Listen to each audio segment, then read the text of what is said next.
দেখো সবার প্রথমে এখানে মান কচুটাকে আমি ছোট ছোট টুকরো করে কেটে নিয়েছি আর জলের মধ্যে ভিজিয়ে দিয়েছি, ভালো করে ধুয়ে নিয়েছি তার আগে দুবার। আর এই দেখো খোসাটা কতটা মোটা মোটা করে কেটেছি, দেখে বুঝতেই পারছো। হ্যাঁ, এই বেলা কিন্তু কার্পণ্য করলে চলবে না, কচুর খোসা সবসময় এরকম মোটা মোটা করেই কেটে নেবে।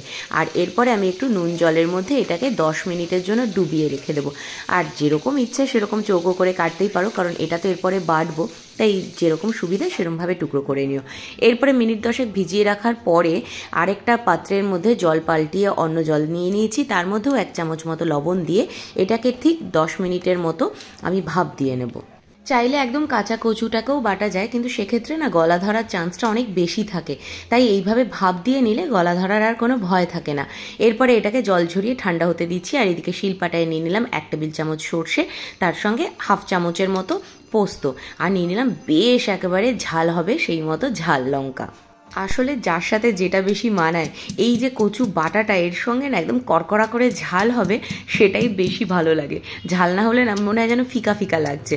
তবে হ্যাঁ, অবশ্যই তোমরা যারা ঝাল কম খাও তারা লঙ্কাটা একটু কম নিও, আমরা তো এমনিতেই ভীষণ পরিমাণে ঝাল খেতে ভালোবাসি, তবে সবটাই কাঁচা লঙ্কার ঝাল। যাই হোক, চলো এবার সবটাকে বেটে নিই। রোজ বাটার অভ্যাস নেই তো, বাটতে গিয়ে রীতিমতো কষ্ট হয়, কিন্তু এত ভালো খাবার খেতে গেলে একটু তো কষ্ট করতেই হবে বলো। কচুর সঙ্গে কোনো কম্প্রোমাইজ নেই, বিশেষ করে কচুর এই রেসিপিটাতে যতই কষ্ট হোক একটু করেই নেব। আর মাঝে মধ্যে একটু করে নিই, অসুবিধা হয় না। একটু বেশি করে বানিয়ে রাখি, একবার বানিয়ে 2-3 দিন খাওয়া যায় যাতে। দেখো মোটামুটি পোস্ত আর সর্ষেটা আধা আর লঙ্কাটা আধা বাটা হয়েছে। এবার আমি এর মধ্যে বেশ কিছুটা পরিমাণে নারকেল অ্যাড করলাম। ঠিক আছে, নারকেলটাকেও একটুখানি ফার্স্ট এরকম থেতো করে নিচ্ছি, তাহলে বাটতে সুবিধা হবে।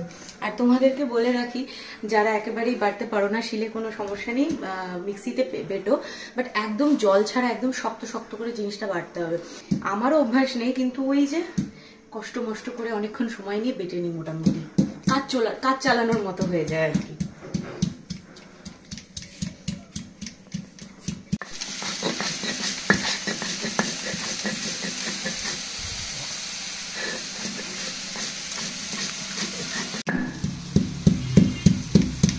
এই ঝাল ঝাল কচু বাটা দিয়ে গরম 1 থালা ভাত এমনি খাওয়া হয়ে যাবে, আর সঙ্গে কিছু লাগে না।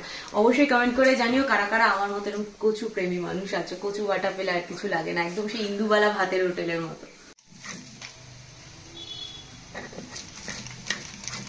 মোটামুটি হয়েই এসেছে, আর একটুখানি বাকি আছে, এইটুকুনি করে নিই। আর যেহেতু শিলপাটাটা ছোট তো, সেই জন্য খেপে খেপে দেখো তুলে রেখেছি, একবারে পুরোটা দিলে করা যাচ্ছে না। আর মোটামুটি ধরে নাও আধা ঘন্টা ধরে বেটে যাচ্ছি। মাঝখানে কারেন্টও চলে গেছিলো, এই জন্য ভিডিও শ্যুট করতে পারিনি। তো তোমাদের আগেই বলেছি, যদি সমস্যা হয় তোমরা মিক্সিতে পেস্ট করে নিও, কিন্তু মিক্সিতে না ওই শক্ত শক্ত ব্যাপারটা আসে না বলে শিলে করাটা আমার কাছে বেটার মনে হয়। তো এটা পুরোটাকে আগে বেটে নিই, নিয়ে তারপরে আবার আসছি। হয়ে গেছে, একটুখানি করলেই হয়ে যাবে।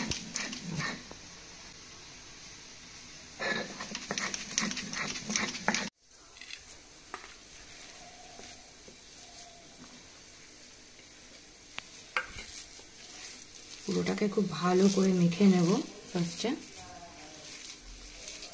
এরপর দিয়ে দিচ্ছি এতে পরিমাণ মতো লবণ, যতটা লাগবে, আর একটু লাগবে।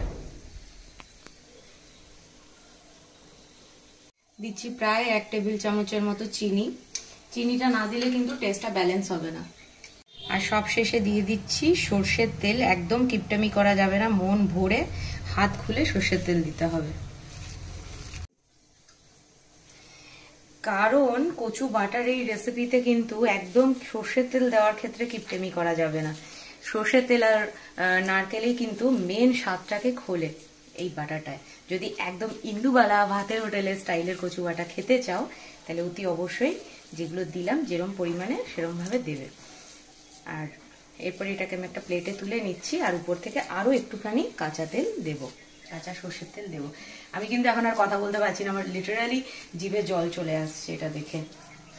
আর এই দেখো, এই জন্যই বেশি পরিমাণে বানানো, কারণ এতটাই খাটনির কাজ হয়ে যায় এটা, যে আজকে বানিয়ে রাখলাম যা, মোটামুটি আমরা দুজনেই তো খাবো, রিও তো আর খাবে না, তাতে করে আমাদের 2 দিন থেকে 3 দিন আরামসে হয়ে যাবে।